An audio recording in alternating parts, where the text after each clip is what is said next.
오늘 말씀은 예수님께서 예루살렘에 입성하신 모습을 기록하고 있습니다. 그런데 12절을 보니까요, 그 이튿날에라는 단어로 시작을 하고 있죠. 그럼 그 전날에는 무슨 일이 있었기에 그 이튿날에라는 말로 시작을 하고 있을까요?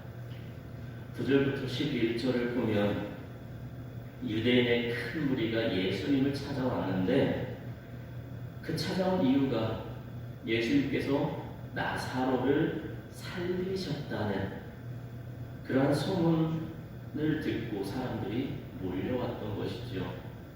그래서 유대인들이 예수님의 기적 사건 소식을 듣고 다시 살아난 나사로를 볼 겸 예수님을 찾아왔던 것이죠. 이렇게 찾아온 사람들은 큰 무리였습니다. 그런데 이처럼 유대인의 큰 무리가 나사로의 사건을 통해 예수님을 믿기 시작을 하자 대제사장들은 예수님뿐만 아니라 나사로까지 죽이려고 모의를 하게 되지요. 하지만 예수님에 대한 소문은 날이 갈수록 더욱더 퍼졌습니다. 마침 6월절이라 예루살렘에는 많은 사람들이 모여 있었습니다. 사람들은 예수님께서 예루살렘으로 오신다는 소식을 듣게 되었죠. 아마 그들은 매우 흥분했을 것입니다. 왜냐하면 그들은 메시아이신 예수님께서 예루살렘에 입성을 하게 되면 이제 자신들을 압제하던 로마를 물리치고 자신들을 구원해 줄 것으로 생각을 했기 때문이죠. 그들은 예수님을 정치적인 메시아로 생각을 했던 것입니다. 그런데 예수님께서는 이미 자신이 예루살렘에 올라가서 장로들과 대제사장들과 서기관들에게 많은 고난을 받고 죽임을 당하고 제3일에 다시 살아날 것이라고 이미 여러 번 말씀하셨습니다. 예수님은 자신이 이번에 죽을 것을 알고 가셨습니다. 사람들로부터 환영을 받고 영광을 얻으려고 가신 것이 아닙니다. 하지만 유대인들은 이 사실을 알지 못했죠. 사람들은 그냥 예수님께 관심을 갖고 예수님을 만나러 예루살렘에 갔을 뿐입니다. 오늘 말씀 13절에 보면 이렇게 기록을 하고 있습니다. 종려나무 가지를 가지고 맞으러 나가 외치되 호산나 찬송하리로다 주의 이름으로 오시느니 곧 이스라엘의 왕이시여 하더라. 사람들은 왕을 맞이하는 자세로 예수님을 맞이했습니다. 이것은 왕들이 대관식을 할 때의 전통을 따른 것이죠. 여러분들 혹시 고대 시대를 배경으로 한 영화 많이 보셨죠? 그 영화를 보면 왕이 전쟁터에서 크게 이기고 돌아왔을 때에 성에 입성할 때에 백마를 타고 늠름한 자세로 들어가는 것을, 많은 병사들을 이끌고 그 뒤에는 포로들을 이끌고 입성하는 것을 많이 봤을 것입니다. 지금 예수님은 바로 그러한 장면을 연출하고 계신 것이지요. 그런데 예수님의 입성하는 장면은 조금 이상한 데가 있습니다. 뭐가 이상할까요? 예수님은 말이 아니라 아직 아무도 타보지 않은 나귀 새끼를 타고 입성하고 계셨던 것이죠. 그렇다면 예수님은 왜 아직 아무 짐도 실어보지도 않고 아무도 타보지 않은 나귀 새끼를 타고 예루살렘으로 입성하신 것일까요? 그것은 바로 스가랴 9장 9절에 기록된 대로 이미 하나님께서 오래전에 선지자 스가랴를 통해서 이스라엘의 왕이 나귀 새끼를 타고 오리라고 예언하신 그 말씀을 이루시기 위해서 나귀를 타신 것입니다. 예수님은 하나님의 말씀이 예언된 그대로 이루시려고 했습니다. 예수님은 낮고 겸손한 모습으로 예루살렘 성에 입성을 하신 것이죠. 이렇게 예수님께서 나귀 길을 타고 예루살렘에 입성하실 때에 사람들은 겉옷을 벗어서 길에 펴고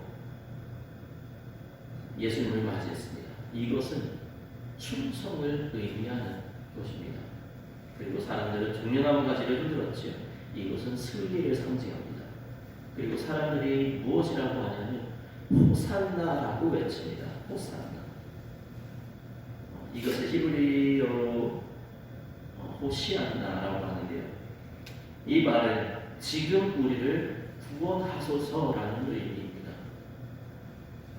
유대인들은 예수님께서 예루살렘에 입성하시면 왕이 되실 것이고 다윗 왕의 영광이 다시 회복되리라고 생각하고 예수님을 환영했습니다. 그리고 로마의 압제로부터 자신들을 구원해달라고 그렇게 호산나 호산나 외치며 예수님을 맞이했던 것이죠. 예수님께서는 하나님께서 아브라함과 다윗에게 약속하신 메시아이시며 그리스도이십니다. 그러나 예수님께서는 작은 이스라엘만을 위해서 이 땅에 오신 것이 아닙니다. 예수님께서는 온 인류를 구원하신 메시아, 만왕의 왕으로 이 세상에 오신 것입니다. 그런데 사람들은 그것을 몰랐죠. 유대인들은 예수님을 이스라엘의 왕으로 착각을 했습니다. 유대인들은 당장 그리스도의 나라가 임할 것이라고 생각을 했던 것이죠. 예루살렘에 입성하신 예수님께서 곧 나라를 세워서 나라가 다시 일어설 것이라고 생각을 하고 호산나 찬송하리로다 주의 이름으로 오시는 이 곧 이스라엘의 왕이시여라고 외쳤던 것입니다. 본문 16절에 보면 제자들은 처음에 이 일을 깨닫지 못하였다가 예수께서 영광을 얻으신 후에야 이것이 예수께 대하여 기록된 것임과 사람들이 예수께 이같이 한 것이면 생각났더라라고 기록을 하고 있습니다. 제자들마저도 예수님께서 부활하시고 승천하셔서 영광을 나타내실 때까지는 예수님께서 나귀를 타고 예루살렘에 입성하신 것이 스가랴 9장 9절에 예언된 대로 성취된 것이라는 것을 깨닫지 못했습니다. 예수님께서 부활하시고 승천하셔서 영광을 나타내시고 성령님을 그들에게 보내주신 후에야 성령님께서 진리를 깨우쳐 주신 후에야 그들은 깨닫게 되었던 것입니다.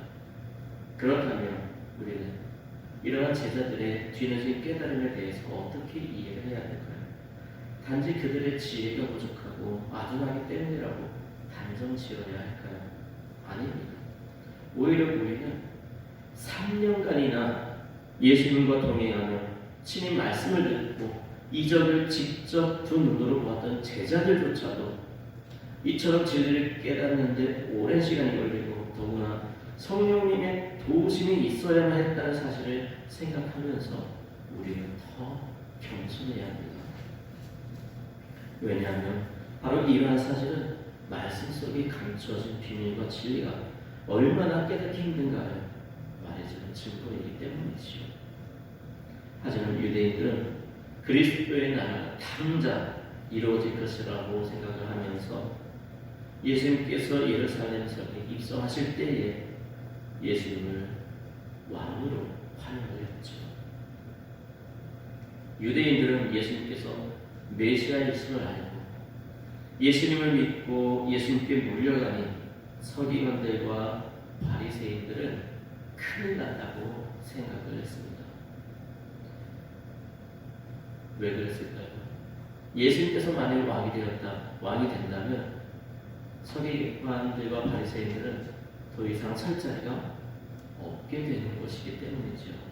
그래서 바리새인들은 유대인들을 향해서 너희 하는 일이 쓸데없다라고 말을 했던 것이죠. 하지만 예수님께서는 십자가에 못 박혀 죽으셨습니다. 예수님께서 십자가에 못 박혀 죽으신 것을 본 유대인들 얼마나 충격을 받았을까요? 아마 낙심하는 사람들도 있었을 것이고요.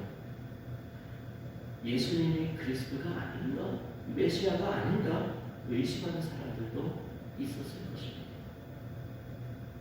그러나 예수님께서 십자가에 죽으신 것은 하나님의 뜻에 순종을 해서 하나님의 백성들을 그들의 죄에서 구원하시기 위한 것이었습니다. 예수님께서는 12영 더 되는 천사들을 부르셔서 원수들을 한순간에 물리치실 수 있는 분입니다. 그러나 예수님께서는 그렇게 하시지 않으셨죠.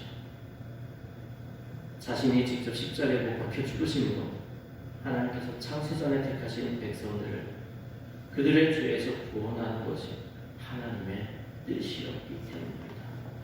그래서 예수님께서 아무 말 없이 십자가에 못 박혀 피 흘려 죽으신 것입니다. 하지만 예수님께서는 죽음의 권세를 이기시고 사흘 만에 다시 살아나셨습니다. 그리고 사람들이 보는 가운데 승천하셨죠. 예수님께서는 승천하셨을 때의 모습 그대로 다시 오시겠다고 말씀하셨습니다. 모든 사람들이 보는 가운데 재림하실 것입니다. 예수님은 구약 성경에 기록된 대로 이 땅에 태어나셨고 백성들을 고치시고 가르치시고 복음을 선포하는 공생애의 삶을 사셨습니다. 그리고 모든 인류의 죄를 담당하기 위해서 십자가에 죽으셨죠. 우리는 이러한 예수님을 나의 구주로 믿고 고백함으로써 다시 살게 되는 은혜를 입었습니다. 이러한 예수님의 탄생, 공적인 생애, 십자가의 죽으심, 부활의 사건들은 하나님의 언약을 성취해가는 과정이었습니다. 그런데 이러한 언약의 성취 과정을 우리는 지식으로만 알면 안 됩니다. 우리의 믿음으로 인식하고 고백할 수 있어야 됩니다. 유대인들은 이러한 사실을 몰랐기 때문에 예수님께서 십자가에 피 흘려 죽으실 때에 다 도망가고 말았지요. 오히려 예수님을 십자가에 못 박는 일에 동참하는 엄청난 실수를 저지르고 말았습니다. 이제 우리는 예수님의 생애에서 일어난 모든 일들이 바로 나를 구원하시기 위한, 여러분 자신을 구원하시기 위한 것임을 믿고 예수님을 나의 구주로 영접하며 세상에서 구원을 전하는 삶을 살아야 합니다. 이것이 예수님을 맞이하는 바른 태도입니다. 그러므로 예수님을 나의 구주로 믿고 고백하여 참된 믿음의 삶을 살아가는 저와 여러분의 삶이 되시기 바랍니다.